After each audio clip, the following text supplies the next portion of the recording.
महावितरणच्या दुर्लक्षामुळे गवसे येथील शेतकरी अडचणीत।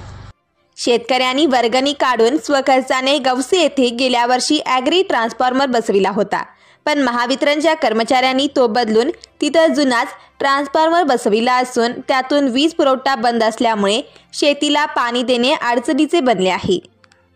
पाण्याविना पिके करपू लागल्याने शेतकऱ्यांमधून महावितरणाविषयी नाराजी व्यक्त होत आहे। सततच्या बिघाडाला कंटाळू गवसे येथील स्थानिक शेतकऱ्यांनी वर्गणी काढून स्वखर्चातून ट्रान्सफॉर्मर बसवून घेतला होता, पण काही दिवसापूर्वी महावितरणच्या कर्मचाऱ्यांनी परस्पर तो बदलून त्या ठिकाणी जुना ट्रान्सफॉर्मर जोडण्यात आला, पण तो बिघाडामुळे बंद पडल्याने ऐन खरीप हंगामात वीज खंडित असल्यामुळे पिके करपू लागली आहेत।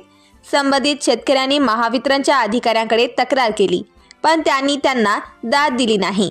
आमच्या पिकाचे नुकसान होत आहे, त्याला जबाबदार कोण, अशा संतप्त भावना शेतकऱ्यातून व्यक्त होत आहेत। त्यामुळे नवीन ट्रान्सफॉर्मर त्वरित बसवावा, अन्यथा जुना पूर्ववत सुरू करून शेतकऱ्यांची गैरसोय दूर करावी, अशी मागणी लक्ष्मण पाटील, पंडित पाटील, पांडुरंग शिंत्रे, आनंद मुदाळे, कृष्णा नेटुरकर, संतू गावडे, श्रीपती गावडे यासह शेतकऱ्यांनी केली आहे।